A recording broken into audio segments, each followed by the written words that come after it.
Sofia en die grot, deur Siegfried Lou. Hierdie is Sofia. Sy is baie oud, maar sy vlieg so rad soos 'n jong uiltjie. Sy bly in baie bome en vlieg oor baie huise. Sy roep saggies en mooi na mense wanneer hulle verdwaal. Dan weet hulle hoe om die regte pad terug te kry. Haar oë kyk met liefde na mense. Sy kan spesiale goed sien wat ander nie kan sien nie. Sy sien hoe mense wegkruip wanneer hulle nie lekker voel nie. Party mense beland in 'n wegkruipplek waar dit baie moeilik raak om weer uit te kom.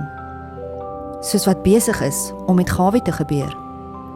Gawie is baie opgewonde. Hy het 'n nuwe toestel vir sy verjaarsdag gekry. Die toestel speel baie lekker.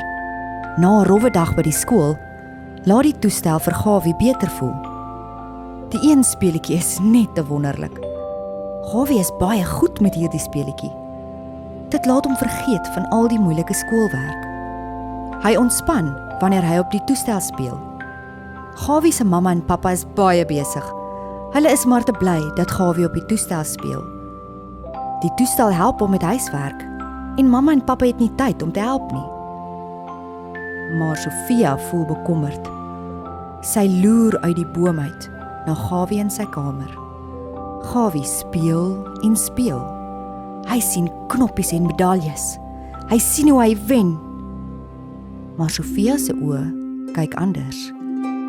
Sofia sien 'n grot. Hierdie grot het nie 'n deur nie. En Gawie sit binne vas. Hy kom dit nie agter nie, want die speletjie is te lekker. Die volgende oggend is mamma werk toe, voordat Gawie wakker word. Pappa raas met Gawie, omdat sy huiswerk nie klaar is nie. Die hele dag is sommer deur mekaar. Sofia vlieg saam skool toe, en sy kyk tot in die klaskamer. Sy sien hoe Gawie vir juffrou kyk terwyl sy praat. Maar al waaraan hy dink, is die toestel. Gawie sien hy is in die klas, maar Sofia sien hy is in die grot. Sofia die uil roep saggies buite die venster. Dit laat juffrou opkyk van haar tafel. Sy sien Gawie doen nie sy werk nie. Juffrou blaai deur Gawie se boeke en sy sien dat hy nie meer so mooi werk nie. Iets is fout, dink juffrou. Sy skryf 'n brief vir Gawie se pappa en mamma. Juffrou kan nie die grot sien nie, maar sy is lief genoeg vir kinders om te weet dat iets verkeerd is. Daardie middag word Gawie baie kwaad. Pappa het die brief gekry en hy wil die toestel bære. Maar pappa is ook te bang Gawie is te ongelukkig. Mamma kom ook bekommerd by die huis aan. Hulle probeer Gawie help, maar weet nie hoe nie. Die grot het mos nie 'n deur nie. Sofia sien dat mamma en pappa eintlik ook 'n grot het. Hulle werk is vir hulle baie belangrik. Die werk het hulle grot geword. En in hierdie grot voel hulle spesiaal. Maar wat nou van Gawie? Gawie sit in sy kamer en wens almal los hom net uit. 'n Grot doen dit later aan jou. Jy wil net alleen daarin sit. Maar dit is nie regtig wat jy wil hê nie. Die grot laat jou net so dink. Eintlik voel Gawie baie alleen. Gelukkig is Sofia al 'n ou uil. Sy het 'n plan om vir Gawie uit sy grot te kry. Sy gaan in 'n vriendelike droom met hom gesels. "Wie is jy?" vra Gawie in sy droom. "Hallo Gawie, ek is Sofia. Ek het jou kom help." "Waarmee?" vra Gawie kwaai. "Hou jy van jou grot?" vra Sofia. Gawie kyk rond in die grot. Hy sien vir die eerste keer hoe dit lyk. Ek is al lank al hier binne, sê Gawie hartseer. "Hoe kom ek hier uit?"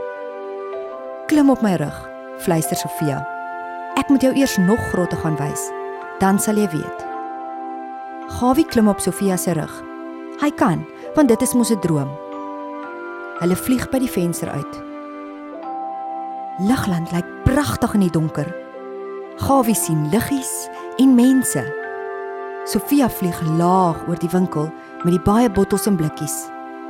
Gromla en Grim se pappa is daar binne. "Sien jy daar die pappa se grot?" vra Sofia. Gawie kyk. Gromla en Grim se pappa drink graag uit bottels en blikkies. Dit laat hom beter voel. Maar Gawie sien, dit is eintlik 'n grot. 'n Grot sonder deure of vensters. Daardie pappa is toegesluit in sy grot en hy weet nie hoe om uit te kom nie. Sofia vlieg weer hoog op. Dan duik sy af tot by 'n huis se venster. Binnekant sit 'n mamma voor die televisie. Sy kyk stories, al is dit al baie laat. "Wat sien jy?" vra Sofia. Gawie kyk. Die televisie laat die mamma beter voel. Dit help haar om te vergeet van alles wat haar pla. Maar dit maak 'n grot. Nie almal wat televisie kyk is in 'n grot nie, maar hierdie mamma is. Woeps, vlieg Sofia weer. Sy land op Gawie se huis se dak. Gawie sien sy grot van bo af. "Wat doen grotte?" vra Sofia. "Hulle laat jou beter voel," sê Gawie. Hy sien mamma en pappa slaap. Hulle slaap ook in hulle grotte.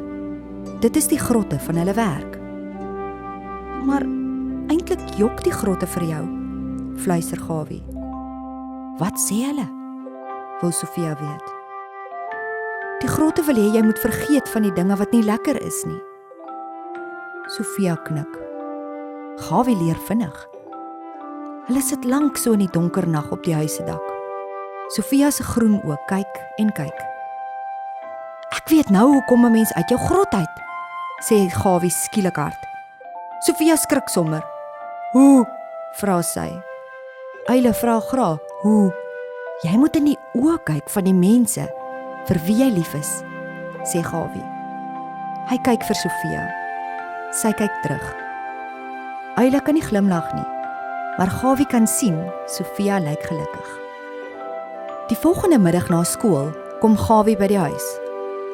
Die dag was lank. Hy kan nie wag om op sy toestel te speel nie. Maar hy weet, die toestel is deel van die grot. Gawie en pappa gesels eers oor die dag. Hulle kyk mekaar in die oë. Gawie besluit om eers sy huiswerk te doen. Pappa kyk na die huiswerk toe dit klaar is.